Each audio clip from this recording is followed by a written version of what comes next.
गणपतिं पीठत्रयं भैरवं सिद्धौघं बटुकत्रयं पदयुगं दूतीक्रमं मण्डलं वीरान्द्वयष्टचतुष्कषष्ठिनवकं वीरावली पंचकं श्रीमन्मालिनी मंत्रराजसहितं वंदे गुरोर्मण्डलम्। नारायण। शिवसूत्र की श्रृंखला में हम शिवसूत्र के द्वितीय उन्मेष के 7वें सूत्र तक का भाष्य देख चुके थे। आज क्रमशः हम दूसरे उन्मेष के 8वें सूत्र का भाष्य देखेंगे। तो यहाँ विशेष बात यह है कि अब तक हमने माने द्वितीय उन्मेष में मंत्र वीर्य, मुद्रा वीर्य और मातृका चक्र संबोध के विषय में बताया। कहते हैं कि जब साधक अपने गुरु मुख से मंत्र के वीर्य को, मुद्रा के वीर्य को और मातृका चक्र संबोध को प्राप्त कर लेता है, जान लेता है, तब वह सर्वत्र शिव भाव में प्रतिष्ठित रहता हुआ माने समस्त वस्तुओं में शिव का ही भाव रखता है। अपने देह आदि में भी वह शिवता के ही भाव को देखता है।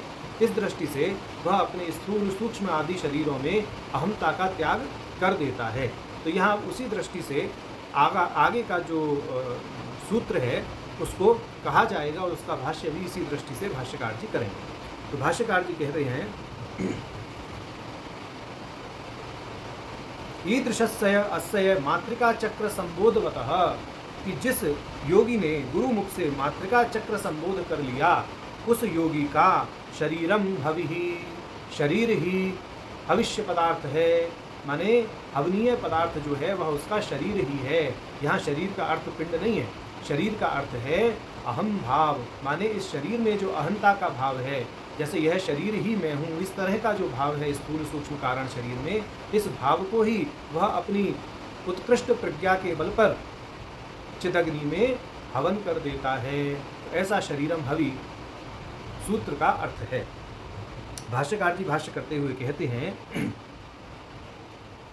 सर्वैः यत्प्रमातृत्वेन अभिषिक्तं स्थूल सूक्ष्म आदि स्वरूपं शरीरं तत् महायोगिनः परस्मिन् चिदग्नौ हूयमानं हविः कि प्रमाता होने के कारण समस्त ऐश्वर्यों से अभिषिक्त जो महायोगी हैं उनके स्थूल सूक्ष्म आदि शरीर परम तत्वात्मक चिदग्नि में हूयमान हवि बन जाते हैं।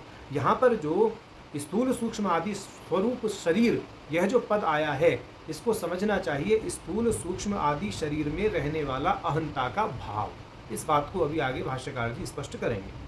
भाष्यकार जी अब कहते हैं शरीर प्रमात्रता प्रशमनेन सदैव चिन्मात्रता अभिनिविष्टित्वात्। यह जो योगी हैं इन योगियों में जो शरीर प्रमात्रता है माने शरीर को जो अहम भाव से जानना है, यह इससे ऊपर उठ करके अब क्या है इस शरीर को अपने से अभिन्न, माने देखिए शरीर भी शिव स्वरूप ही है लीलावशात, परंतु वास्तव में जो परम तत्व है, परम शिव जो विशुद्ध चेतना है, माने ये जो शरीर है ये तो फिर भी माया के बल पर ही उद्भूत है और जो परम शिव है वह माया से अतीत तत्व है। तो यद्यपि माया के बल पर ही शिव जी ने या परम शिव ने समस्त सृष्टि को रचा है और यह समस्त सृष्टि उस परम शिव से अभिन्न है। इस दृष्टि से शरीर में अपना माने मैं का भाव रखना प्रकारांतर से उचित माना भी जा सकता है, परंतु उस माया के प्रपंच से अतीत तत्व को लक्ष्य करना यह उद्देश्य है साधक का। तो यहाँ पर उसी दृष्टि से कह रहे हैं कि जो योगी है वह शरीर प्रमात्रता का त्याग करके, माने यह शरीर मेरे द्वारा जाना जा रहा है, यह शरीर जो मेरे द्वारा जाना जा रहा है मेरे से तो भिन्न है ही इस दृष्टि से, और जब मेरे से भिन्न है तो मैं तो यह शरीर हूँ ही नहीं, ऐसा समझना चाहिए। तो इस शरीर में अहंता का जो भाव है उसका त्याग करके जो साधक है वह चिन्ह मात्र अभिनिविष्ट होकर के रहता है, माने चिन्ह मात्र अर्थात परम शिव में अभिनिविष्ट होकर रहता है। परम शिव ने माया के बल से जो सृष्टि की है उस सृष्टि में जो चित्र वैचित्र है, जो विश्व में चित्र वैचित्र है, वह परम शिव से अभिन्न है, ऐसा भी तंत्र शास्त्र कहता है। परंतु फिर भी परम शिव की ओर ही गति हो, उस दृष्टि से भाष्यकार जी भाष्य कर रहे हैं, क्योंकि तंत्र का एकमात्र उद्देश्य है परम शिव में प्रतिष्ठा। और यह जो जगत है इसको भी शिव रूप देखना, माने आँख खोल करके भी समाधि लगी रहे और आँख बंद करके भी समाधि लगी रहे।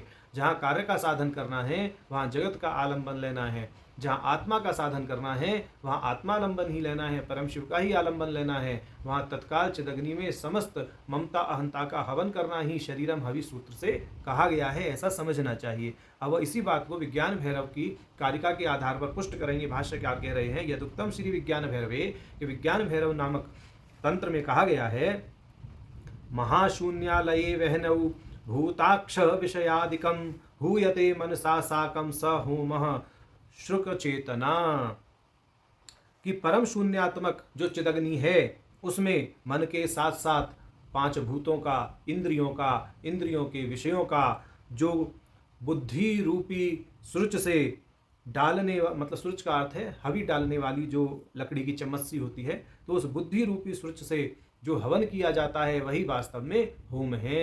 माने विज्ञान भैरव इस कथन की पुष्टि कर रहे हैं कि जो हमारे मन, इंद्रिय, हमारे पंच महाभूत हैं, उनके गुण हैं, इंद्रियों के जो विषय हैं, ये जितने भी सृष्ट पदार्थ हैं, ये सारे के सारे पदार्थ क्या हैं, मैं नहीं हूँ। इनमें जो अहंता ममता है, उस अहंता ममता को बुद्धि रूपी सृच से चिदग्नि में होम कर दीजिए, तो एकमात्र चिन्ह मात्रता ही अवशिष्ट रहेगी, ऐसा कहने का तात्पर्य है। मेरा मन, मेरी इंद्रियां, मेरी इंद्रियों के द्वारा ग्रहण किए जाने वाले विषय, उनसे प्राप्त होने वाला क्षणिक आनंद, बोले यह सब तो अहंता ममता का ही क्या है, प्रपंच है। बोले इसको पूर्ण रूप से अपनी प्रकृष्ट प्रज्ञा के बल पर चिदग्नि में हवन करना ही उस योगी के लिए हवनीय पदार्थ है, ऐसा कहा गया। अब कहते हैं श्री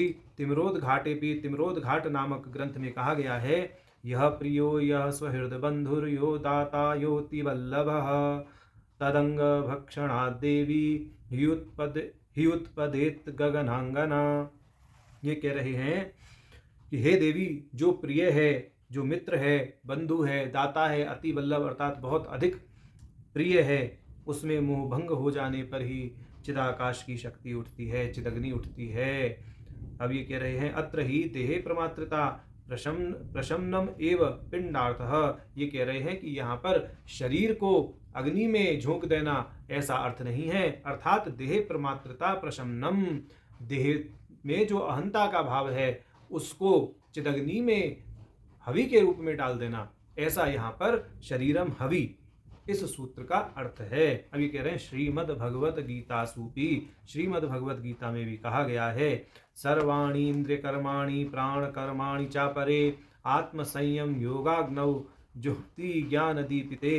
कह रहे हैं कि अगाध अग्नि में, यहाँ अगाध अग्नि को अपरे पद से कहा गया है। यहाँ पर जो हम ये श्रीमद् भगवत गीता के श्लोक का जो अर्थ दे रहे हैं, यह अभिनव गुप्त जी ने जो गीतार्थ संग्रह नामक भाष्य में किया है उसके आधार पर दे रहे हैं।